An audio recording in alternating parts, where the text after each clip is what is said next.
Je vais aborder un sujet qui concerne la formation cryogénique, issue de la filière GNL, et je vais vous faire partager la réflexion qui est commune à Inocold et Cryoform, dans le sens où nous avons développé des formations spécifiques pour les chauffeurs-livreurs. Alors, comme je le dis à l'instant, ça s'adresse à des professionnels de la route. Ces professionnels, évidemment, ne peuvent pas se comporter comme de simples témoins.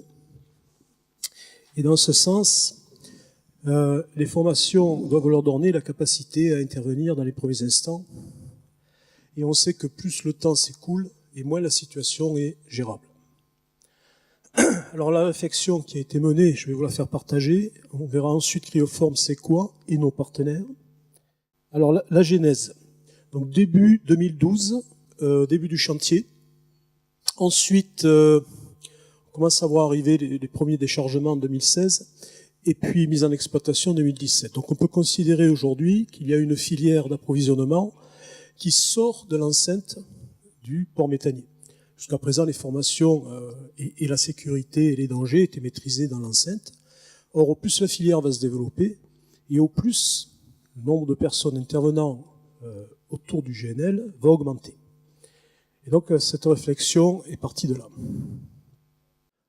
Donc, schématiquement, cette chaîne du froid par des usines de GNL passe par des camions. On a vu les différents véhicules et les modes hybrides, réservoirs et pompes et remplissage de réservoirs. Alors, à ce niveau-là, on isole deux catégories de chauffeurs, ceux qui vont fonctionner au GNL, donc ils vont aller faire le plein, et ceux qui vont transporter du GNL. Qu'est-ce qui différencie un chauffeur routier qui habituellement fonctionne au gasoil? Ben déjà la connectique. Donc c'est là-dessus que portent les premières formations. Ensuite le produit, le caractère cryogénique qui est présent et qui fait appel à des dispositifs de sécurité. Alors on retrouve comme ça des coups de poing. On a affaire aussi à des capacités importantes et surtout, je le répète, ce danger cryogénique à moins 163. Il faut savoir qu'un mètre cube de GNL, une fois détendu, représente 600 mètres cubes de gaz. Je vous dis ça sous forme de rappel, mais que chaque capacité représente 40 mètres cubes sur la route.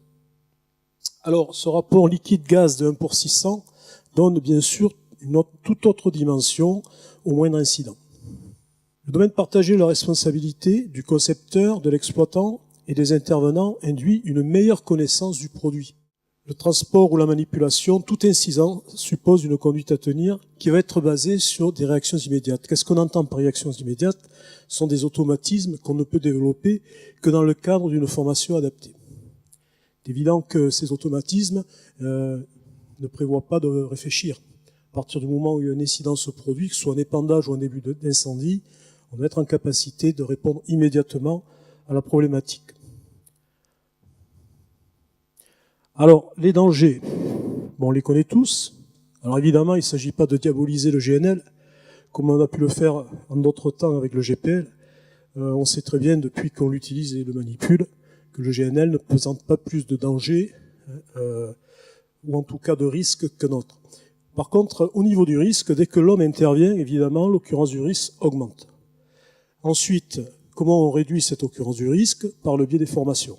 Et ça, c'est le schéma traditionnel.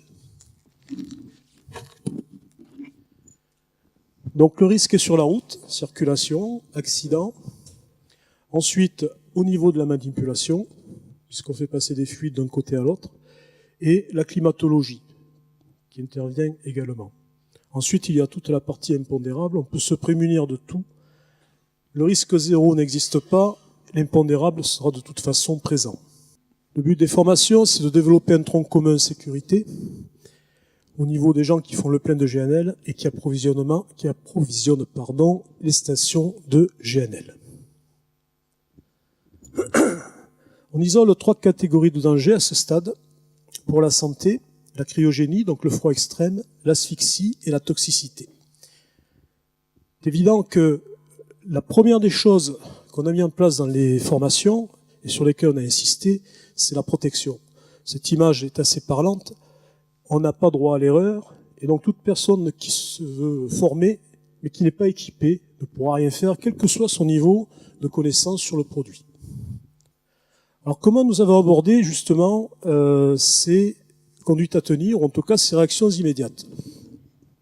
Eh bien, en considérant un événement considéré comme un incident, ça peut être une petite fuite, ça peut être un départ de feu sous forme gazeuse, et puis son évolution dans le temps qui nous amène à ce qui est le plus grave, le blève. C'est-à-dire que toute la capacité va passer en phase gazeuse et exploser.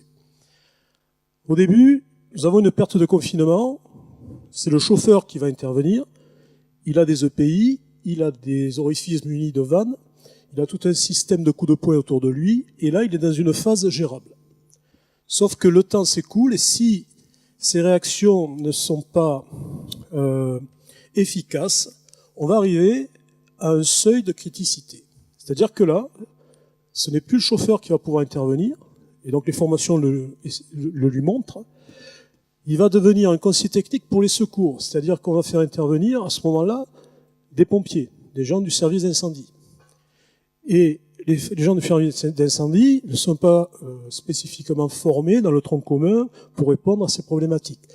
Donc il est intéressant d'avoir un chauffeur routier qui va prémâcher un petit peu la réflexion de l'intervenant. On va gagner du temps. À ce niveau-là, le responsable des secours incendie va pouvoir cibler sa demande de renfort.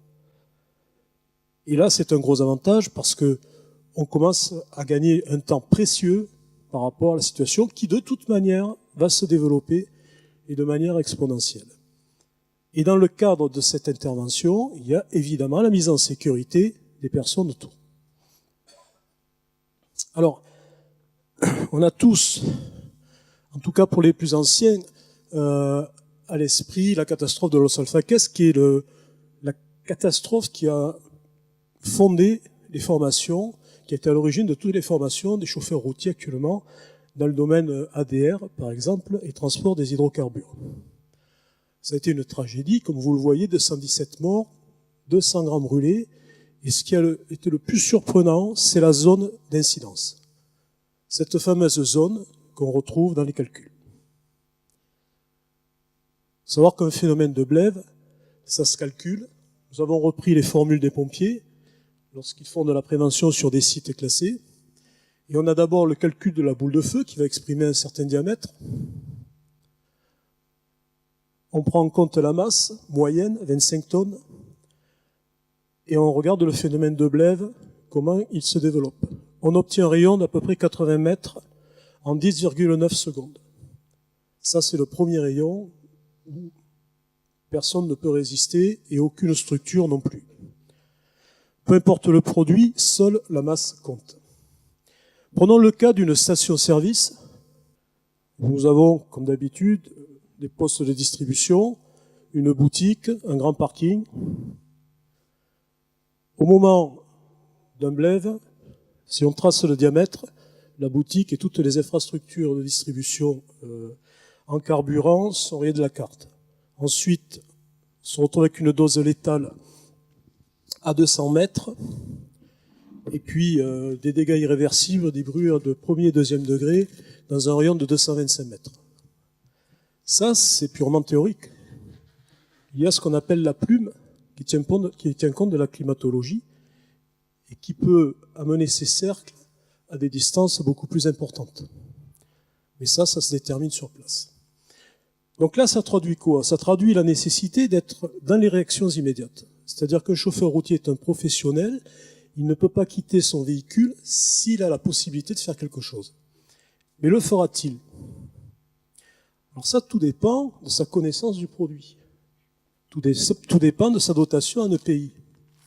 Et tout dépend aussi de la fréquence avec laquelle il va se confronter à ces situations qui, au départ, ne sont pas des situations très graves, puisqu'un épandage n'a jamais provoqué de grandes catastrophes, sauf qu'un épandage plus une température extrême, plus une gazéification, plus une LIE égale inflammation, et là on rentre dans cette fameuse montée en puissance. Donc la seule parade à ce niveau-là, eh bien c'est la protection individuelle. Bien évidemment, on ne va pas transformer ces gens en cosmonautes. Il faut quand même raison garder et faire en sorte d'équiper les personnes en fonction de la manipulation. Notre expérience sur le terrain nous a montré que ces rappels qui semblent évidents sont nécessaires et obligatoires. Pourquoi? Parce que le chauffeur routier rentre dans une espèce de routine, et je ne fais pas un procès, bien sûr, à ces professionnels, et surtout, il s'adapte à la température. Aujourd'hui, vous allez sur le terrain, c'est une période de canicule, eh bien, observez. Vous allez apercevoir que la tenue va s'adapter à la climatologie du terrain. Et ce que nous voulons éviter, parce que ces phases-là ne durent pas éternellement, c'est 10, 15, 20 minutes, c'est que dans ces phases-là, il n'y ait pas de dérogation au port des EPI. Parce que ne pas porter les EPI, c'est ne pas pouvoir intervenir.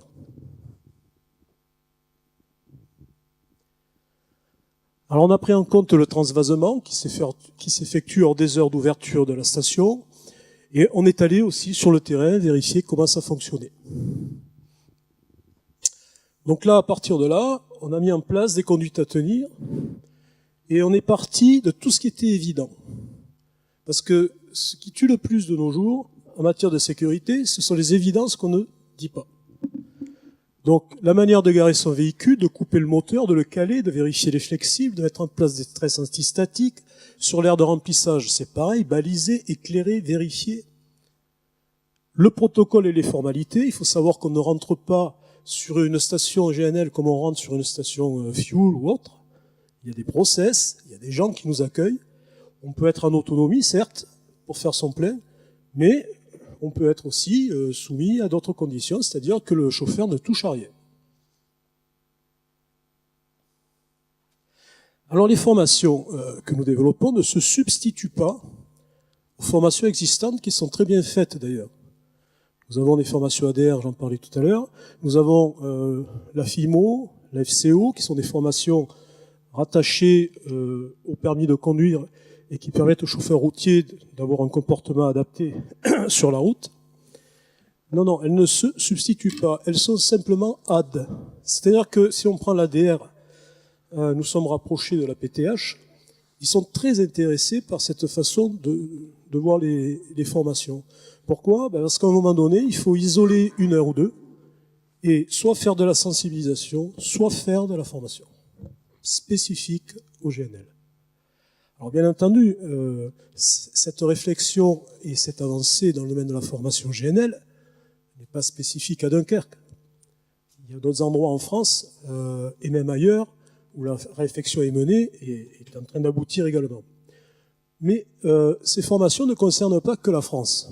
Pourquoi? Parce qu'une directive de 2014, qui porte le numéro 94, justement, légifère pour l'Europe et prévoit en 2020 un corridor bleu avec tous les 400 km, et ça, j'espère que ça se fera, mais pour l'instant c'est pas le cas, une station. Donc, ça veut dire quoi? Ça veut dire qu'à un moment donné, on n'est pas les seuls concernés, on va avoir un ensemble de pays qui vont fonctionner au GNL, parce que économiquement c'est plus sympa, et sur le plan aussi de l'écologie, qui seront demandeurs de formation. Parce qu'à un moment donné, ce qui risque, et je dis bien le risque, et c'est le seul, c'est qu'un incident diabolise ce produit. Donc on dispose de différents systèmes qui sont des coupures d'urgence, de procédés à l'extinction, etc. Je vais prendre un exemple tout simple. Vous avez un liquide cryogénique qui se répand. Avant sa gazéification, si vous intervenez avec de l'eau, vous allez créer une petite phase de transition rapide. Si vous mettez de la mousse physique, vous allez former un glaçon et vous allez retarder l'évaporation. Ce qui vous donne le temps soit de fermer réellement sur la vanne concernée, et bien soit de retarder les effets de ce que je vous ai montré tout à l'heure dans la montée en puissance. Encore faut-il adapter son extincteur, son agent extincteur.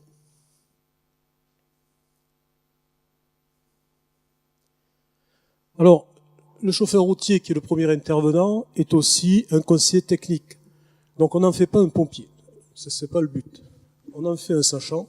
On fait quelqu'un qui connaît bien son produit, son camion, ses systèmes, et qui, à un moment donné, est capable d'expliquer aux pompiers de quelle nature est le danger.